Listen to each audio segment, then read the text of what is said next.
Welcome to the Clean Library Podcast, where content meets conscience. We believe there are millions of you readers out there desperately searching for a better way to find clean content. Each episode, we will introduce you to a new author of clean books, giving you, your family, and your friends clean options. Hello, everyone, and welcome back to the Clean Library Podcast. Thank you for being here. Today, we have a special guest author, A.M. Evanston. Amy is a clean romance writer based in Utah. God has been a pivotal part of her life, so a lot of her books have a spiritual and religious element. She likes to think she's funny, but family and friends tell her otherwise. Amy, welcome to the show. We're so glad to have you on. Thank you for having me. So today, before we jump into it, like we always do, before we jump into getting to know Amy and what her books are all about, we'll read her Two Truths and a Lie and see if I can figure it out. All right. So number 1, I used to compete jumping horses. Number 2, doctors have diagnosed me as schizophrenic, bipolar, epileptic, and autistic. And number 3, horses are my favorite animal. So we'll see how our conversation goes. If it gives me any clues, if not, I'll end up guessing. Do my best. That sounds good. All right. So why don't you start out by telling us about your books and about what you like to write?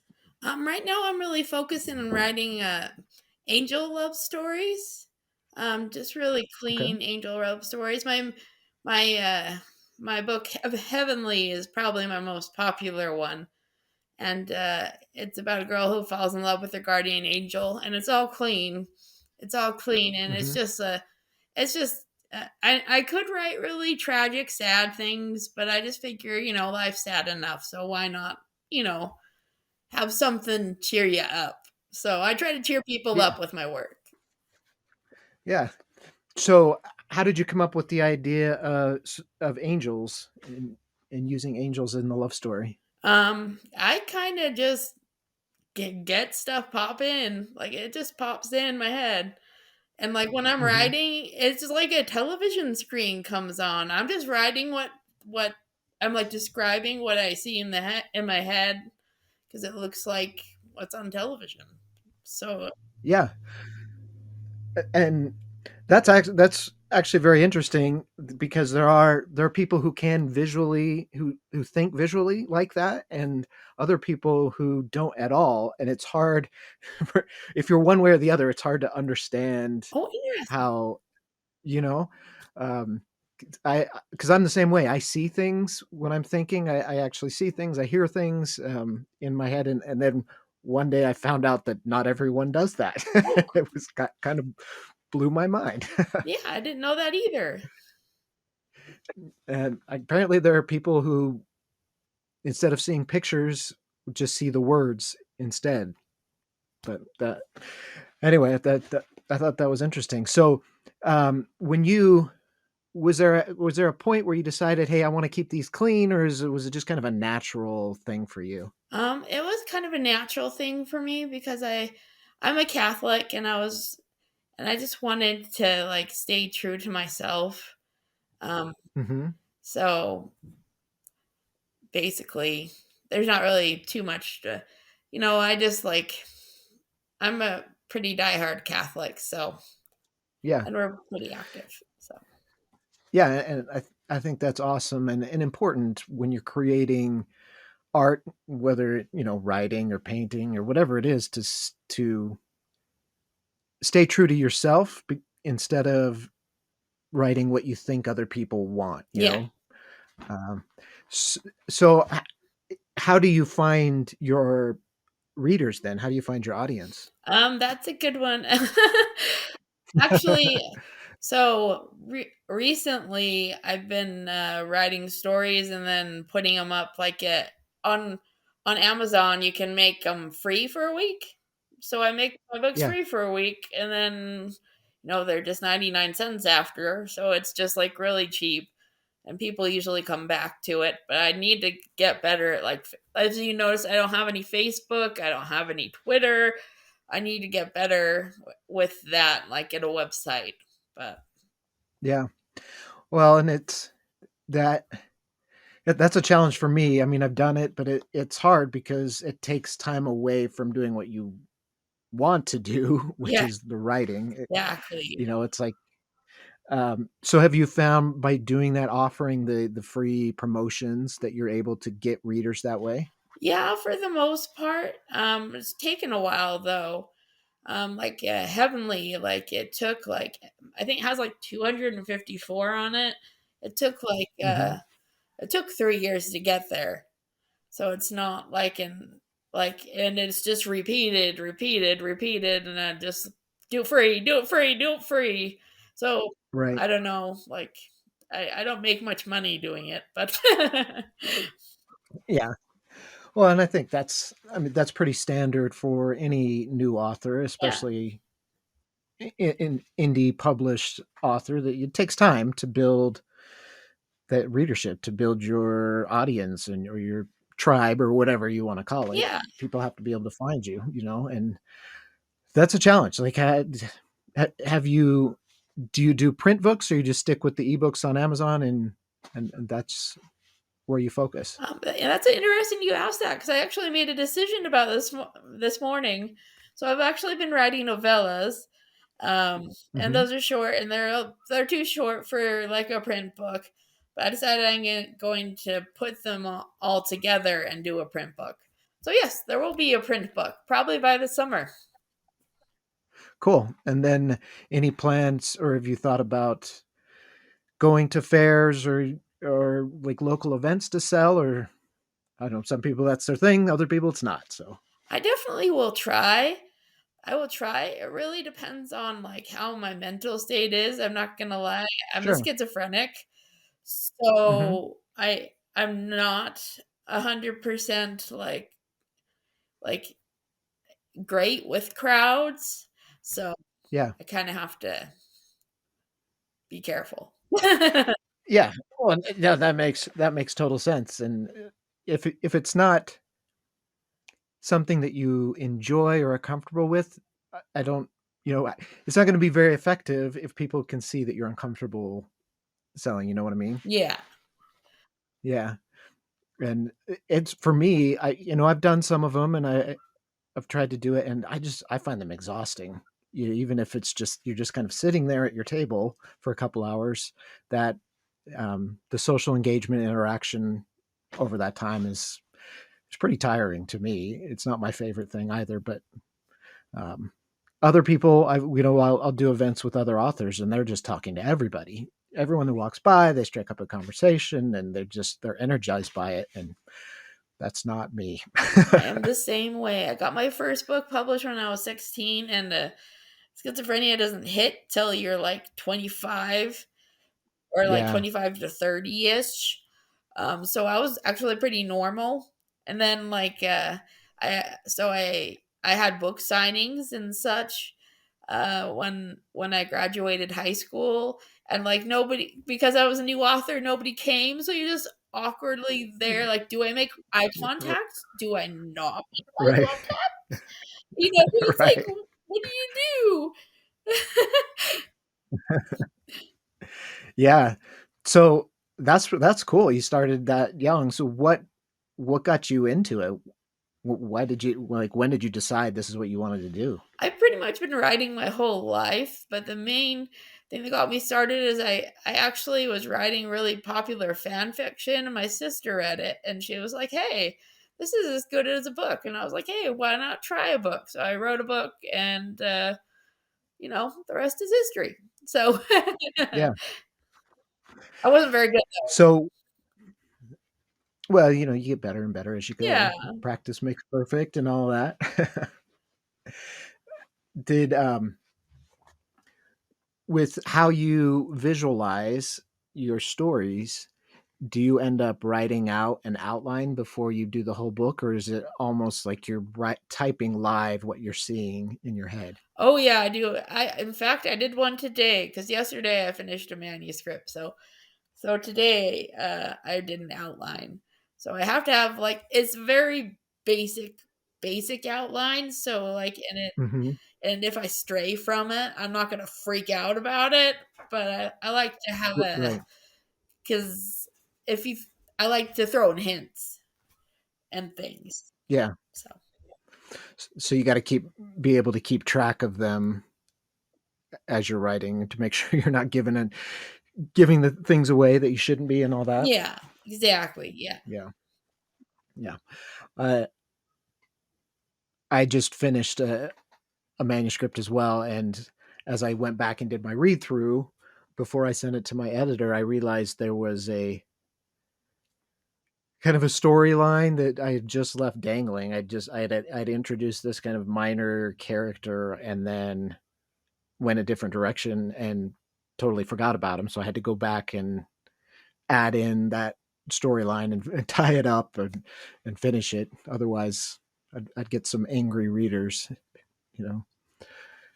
But I don't outline, so I kind of keep track of it in my head and as I go. So that's why I do that read through again to make sure that Oh I yeah, I do it too. didn't forget something. I Yeah. read through it twice, and then I'm sure you probably like have already advertised this to everybody 1,000 times, but I'm just curious, what's the book you've written? Just real fast. Well, I've written it was a series. I have a series that's an action adventure with some fantasy, a little bit of sci-fi. Oh, cool. And I just finished book 5. So it's same characters, but each adventure happens in a different part of the world. Oh, that sounds So really awesome.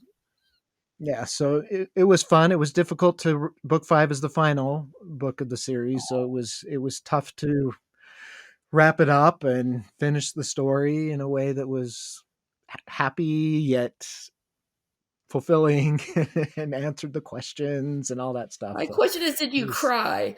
I've cried over books before. It's so embarrassing, but it's like that's how you know you wrote a good one when you like it makes you I cry. yeah, there's nothing to be ashamed about there. I didn't cry, but I have gone back and read one of my after I'd written it and published it and it'd been a while. I went back and read it and I had half finished and gone, that was actually really enjoyable. Like that, just don't stop doubting yourself. That was actually a good story. That was good. And that was a good feeling to have the kind of experience of I couldn't wait to keep reading, even though I'm the one that wrote it, just like I would with any good book. Yeah. And I'm curious, as an author, like I've always wanted to ask this to another author. Do like Yeah. do you notice that readers like a book that you disliked writing the most? Like I find it interesting. Like usually I have like books that I dislike and usually those are the ones that are popular and the ones I like everybody hates. So um I don't think I've had that experience. I'm trying to think through. There's none of the ones I've interesting. written I Okay. don't Just curious. that I don't like. But there's one like I have a Christmas novel that I would describe kind of hallmarky, just kind of just a sweet Yeah, romance Christmas story, which is not my normal genre. It's not something that I would normally read, but I tend to get a lot of people who like reading that one. Um, and it's definitely a different reader, a different crowd than my other books. So um, I find that kind of interesting that yeah, I get these two different groups of people who probably wouldn't cross and read the other books that I've written, but they like those ones. that makes sense. So yeah. So was there how did you decide that you wanted to publish independently instead of trying to go with a traditional publisher? I've actually done quite a bit with traditional publishers. Oh, okay. It was just I kind of liked that I could write any length I wanted, and then also like I had a really bad experience with the literary agent. Um, Okay. so it kind of poisoned the well a little bit. So I'll Yeah. probably try to get another one eventually, but for right now, I'm cool with being an indie author. Yeah. So that's not many people have the experience of doing both. Is there any advice you'd give, or like pros and cons that kind of stick out to you? Um, I made a lot more money writing for the publisher. Oh, So interesting. that's Okay. a pro. Um, the a con would be that they have complete control over. Yeah. You got to do like when they edit, and you got to suck it up, even if you like. So, but if you're an indie author, Yeah. the pro is that you can like do whatever you want and be like this free, author like you want to be. But you don't make much money Right. doing it. At least if you're me. Yeah. That's interesting. And I guess there's, they have reasons why they want you to do it a certain way because they found in the market that these certain things work. Yeah. Um, but at the same time, how many famous artists are there who did what everyone else was doing? You know, Yeah, true. the probably the most enduring names in books and art and painting and all that are the people who did something different that everyone told them not to do, and that's how they made their mark. So yeah, but that's an always an interesting topic with any kind of art. I think Oh yeah. is, do you follow the market to make money now, or are you creating art in a way that your vision, what you want to do? And um, kind of like my series, it's got multiple different genres built into it. Mhm. And if I went to a publisher, they probably would have a problem with that because it doesn't follow every trope for every one of those different genres, you know. Interesting. But it's a game, and I Oh, it think is. that It's a was game. It is so much a game. I like playing with you. I remember back when I was younger, I wrote this book called Crossing Over, and there was this agent who said she would sign with me, and then she found out I had queried another agent, uh, and she got so mad that she like wrote an email that she would never work with me, and like it just seems such a strange reaction. Like it was so over the top, but I was like 18. I was young. So I was just yeah, completely shattered by this. Like cuz that was with my first book. yeah. And it seems like until you have a contract, you have a right to query as many agents as you want. That's what I would think. You know? Okay, you're like me. Okay, that makes me feel better. Like I've heard like a couple people say that like with agents sometimes you got to keep it down to one. But the thing is that they'll keep with agents they keep saying no, no, no, no. I'm sure as an author that you have to keep knocking on doors to get one. So Right. And it's ultimately a business deal. So yep, if you don't get the best deal from one, you should go to the next one and see if you can get a better deal. That's that's the whole point, right? yep, exactly. Yeah. So have you um speaking of just of clean and keeping it, how everyone has a kind of a different definition of what that means, and I think that's important. Um, for you, when you say your books are clean, what does that mean for you? Um, I try to like keep the sexy stuff down to a minimum, which is kind of unusual for a romance novel. And Hmm. I edit out the like swear words as much as I can, but I do admit that sometimes there's some in there because I just feel like it applies to the situation. Like if somebody smacks you in Yeah. the face, you're not gonna say, "Oh my gosh," you know Right. it's gonna be a little bit more extreme than that. But at least in my opinion. So like that's kind of how I figure it. Yeah, dadgummit doesn't quite work Yeah. in every situation. Yeah, that's understandable. Um, do you have you ever gotten any comments about it being clean, what either pro or con? Um, no, I haven't. I haven't gotten any comments about it being clean, but I got a lot more reviews because I used to write the other side to it too Okay. as a different pen name. Oh, it's interesting. I made a ton of money working in the other side, but it didn't Uh-huh. feel right. Like I wasn't being true to myself. I write clean and I'm being true to myself, but there's no money, but way more reviews. It's just I don't know. It's Hmm. like so weird, isn't it? It's just weird how it works. Yeah, that's interesting. And one of the questions we ask quite a bit is, do you think writing clean is an advantage or disadvantage in the marketplace? And since you have experience with both, that's interesting. More money on the not so clean side, but more comments or reviews on the clean side. Interesting. Hmm. I wonder what other factors might, because same author, so I'm assuming the books are the same quality. You know. Yeah, just a different pen name. I use different pen names. Yeah.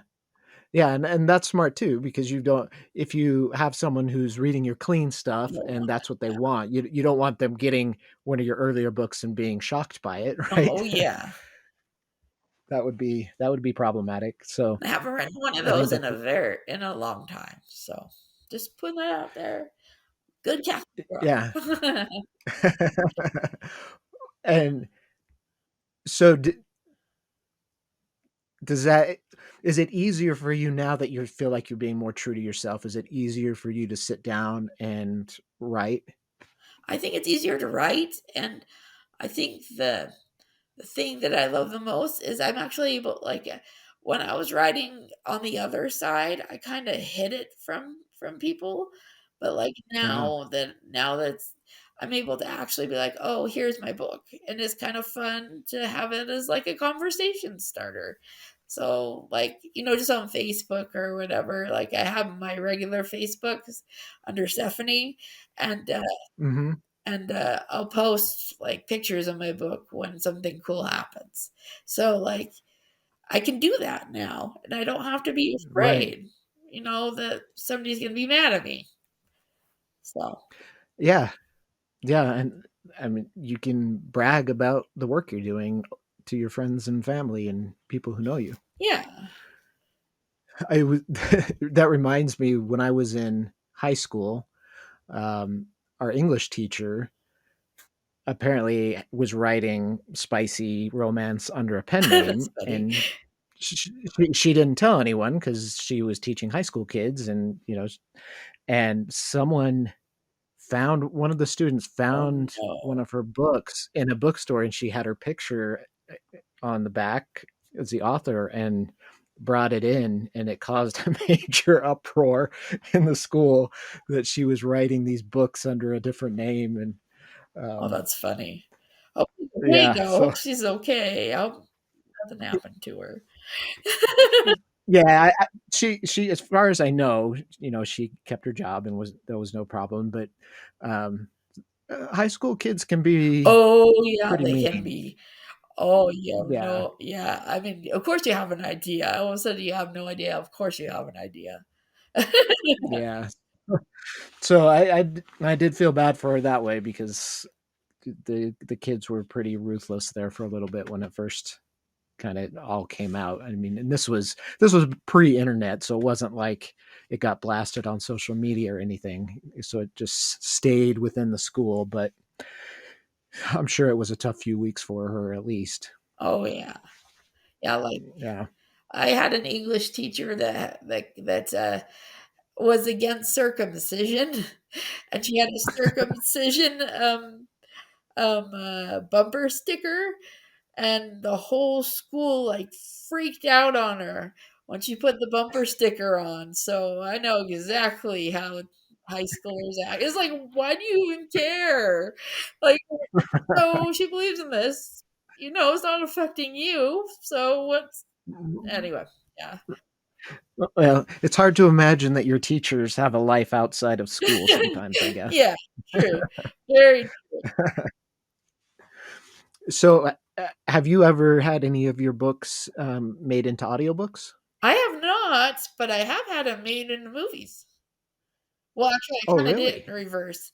I did I like, I used to write, books for horror movies. You can look them up. The most famous one I did is called Visible Scars. It has Tom Uh-huh. Sizemore in it, and, I think it's still up there. It's actually under Stephanie Campbell, my main name. That's who Okay. I am, but I don't write that anymore. But, like, I used to it's kinda interesting might be something, authors listening could try. I used to, like, query, uh, film directors, like, really indie film directors who who Uh-huh. who and I asked them if they want a book of their movie, and half of them said yes. So I have, like, 6 of Wow. them. So, it's a good outlet, Interesting. just saying. So, would they provide you with the screenplay to then use as kind of a direction for the book, or how did that work? They it depends on it depended on which one it was. Visible Yeah. Scars, they just showed me the movie. So once I saw the movie, I continued, and the producer for that one, was kind of helping me right throughout the entire process. And then there was one called Jezebel or Jezebeth. I don't know. I wasn't proud of that one, but like, like, on that one, I completely like went off like base, went off like completely different in the movie because I didn't like the movie, but I didn't want to tell them that. Yeah. So, so, so, and then the others, I wrote Lizzie. It's about Lizzie Borden. Uh-huh. That one I followed the movie that they made. So basically, just move. Most of the time, they give me a movie, and then I'll watch the movie and then write it. Interesting. Yeah, I've never heard of that before. That's pretty cool. Um, people, I mean, something I do whenever I watch a good movie, I always think, "Hey, was there a book about this?" Not knowing if it was a book first, and you you're basically broadening the audience to a whole different group of people. Yeah, and I do it for free. That's Like I mean, like for free for the producer. But the thing is, it's really good for me because it's like advertising. So like, because they're oh, going to okay. advertise they have a book now. So it's amazing. So just something will might be fun to try. Yeah, that's super interesting. Now I'm thinking, should I do I want to do You that? should. It's really not so bad. It's really not so bad. Most producers and directors are extremely nice. They are just like authors. They are just really devoted to their craft, and they just want to see, somebody show enthusiasm for it. Yeah, that totally makes sense. That's very cool. Um, so I want to get back to Oh the yeah, yeah. angel Sorry, stories, which sorry. no, you're fine. I think it's a great concept. So are the love stories are usually between a human and an angel, or you've got the angel, Yeah, just a angels, or human and an angel. I have a vampire one, and I have a werewolf one. Um, uh-huh. just paranormal romances for the most part. Yeah. Um, I just did that because it's just I don't know. That's what I was really into as a teenager. So I'm kind of writing for teenagers. Like I mean, Okay. Heavenly isn't really for teenagers. Like it's not bad. There's nothing in it that's bad, but it's just Right. but like yeah. So I mostly write paranormal because that's what I read. Okay. So is that and paranormal romance is not my genre to read, so I wouldn't know. But is the angel theme a common one in that genre? No, I think that's actually quite unique. I haven't seen it very Okay. much, except for I wrote one about a fallen angel, and I've Uh actually huh. uh, which is funny. That one made me bawl my eyes out when I was writing it. But uh, the but sorry, my brain is leaving me. It made me bawl my You're eyes fine. out. Um, but uh, sorry, schizophrenic No, you're fine. brain. It like Yeah. it takes thoughts out of your head. It's very interesting. You should read up on it sometime. Like it just yeah, but fallen angels are common in the genre. There we go. There Okay. we go. I Okay. got back to So it. gotcha. So the fallen angels are more common, but Yes. Yes. a so how has your Catholic faith and Catholic theology played a part in your stories? The first one definitely. Well, the first book I ever read was actually completely based around like the religious part. Like, my Hmm. first one was a trilogy called the Okay. Bloodstone trilogy, and it was about a girl who died, and she and Satan closed the gates of heaven, and she had to go to purgatory and fight all the demons to get the uh, heaven's gate back open. So, yeah, pretty much. Okay. Cool. Um, do you have any like yeah, all right, like religious characters or in church Catholic characters involved, or just kind of that base theology and belief system kind of influences I mostly what you're do. writing? I mostly just have the influences. I try. It makes me a little nervous to be full on. Like, I Right. because I want to be welcoming to people who aren't as religious, but like it's like when like for example at church these missionaries came and I know this doesn't sound like it makes sense but it will. These missionaries came to our church and Uh huh. everybody at our church was like super unkind to them. The thing is that you like it's like with that you got to be, like my books got to be kind, you know Yeah. so it's like attracting. So I hope that makes sense. My brain is leaving me, but like Yeah. No, I think it makes perfect sense, and I think even in we don't need to go down this religious rabbit hole, but no matter what denomination or what church you go to, you know, the even if you have some different beliefs oh yeah, from just be another, it kind. right, be kind and find those common beliefs that you have together, and one of those should be kindness, Yes, right? exactly. That that should at least be something that you can share, and be welcoming. And as I've gone to different churches, I've always found something uplifting, that, and I learned something, no matter where. Exactly. It's like So well, the whole point of church is like to be this kinder person, this better person, and you can't. Some people use it as a weapon, and it just makes me very sad. But anyway, I'm yeah. sorry. No, I think that's a great summation of that topic is be kind, Yeah. and and you never know what people are going through or what they're thinking or what they're looking for, and kindness can go a long way to helping someone out. Oh yeah, definitely So, can. Like I yeah. was like having one day I felt like crying, and this random stranger gave me a hug and dismiss, just randomly. She just gave me a hug. It completely changed my day. So just, if anybody's bored, go give. Just kidding. Give strangers hugs. Don't be weird about it, but Not if you're like a 40-year-old dude in a trench coat. Let's stay away from that.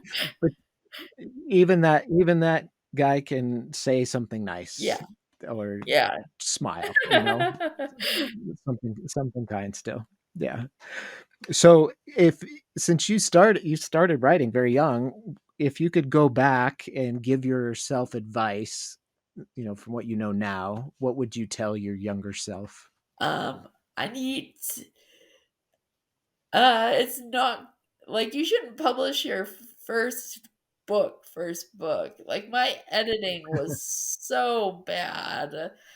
Yeah. I had like a regular editor, and she didn't.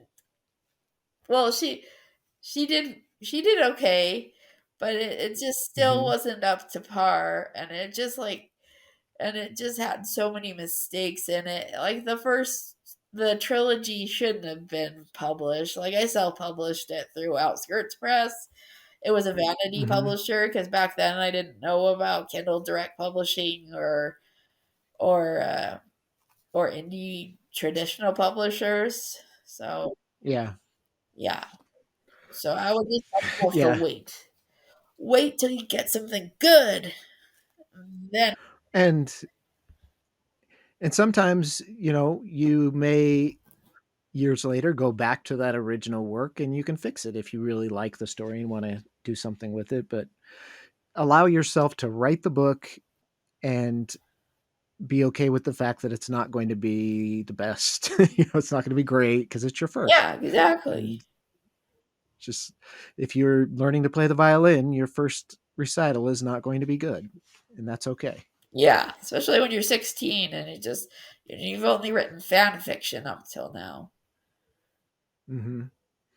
Yeah, that's great advice for your younger self and for anyone out there who's thinking about writing a book. Do it and just recognize that it's your first try is not going to be the best. It's not going to be Yeah. great, but you'll get better. Oh yeah, you will And get you better can't for sure. You will.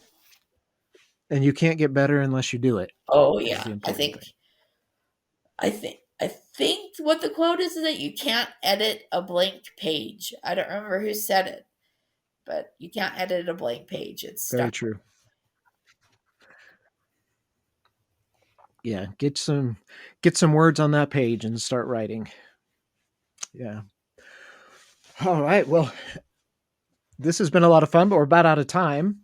So I am going to go back to your True Truth and a Lie, and I'll read them again and see if I can guess. We did not talk about horses at all, so we'll just read them and then I'll go for it. So, number one, I used to compete jumping horses.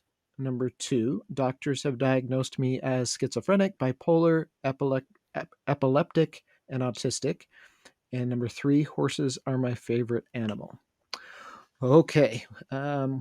We talked about your struggles with schizophrenia, but I don't know about the others. And then horses, used to compete. Horses are my favorite. Let me see. I think I'm going to go with I used to compete jumping horses as the lie. Actually, that one is the true one. Horses are my favorite Oh, animal. Lizards are my favorite animal. When I was a teenager, I okay. used to show jump at this place in Layton. I Cool. won some ribbons. Not big. Like, don't think I was like this expert, like amazing. But it was just, but it was fun. It was fun. Good memories. Yeah. Well, that was tricky putting horses in there That's what I twice. figured. I was like, I don't know, maybe this will confuse them a little.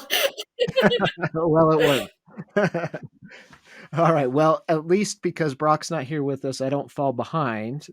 So we leave it as the way it was. Our score is the same as when we started. So we've got this little scorekeeper here. So all right. Well, thank you. Thank you so much for being a part of the show with us today. And for everyone out there listening, go and check out her books under the pen name A.M. Evanston. So go find her books on Amazon and read them and leave reviews. And she would be very grateful, and you find a new favorite author. And please share the podcast with your friends so that they can also find new clean books that they can trust in, and that you can feel comfortable sharing and recommending. Thank you so much for watching or listening, and we will catch you next time on the Clean Library Podcast.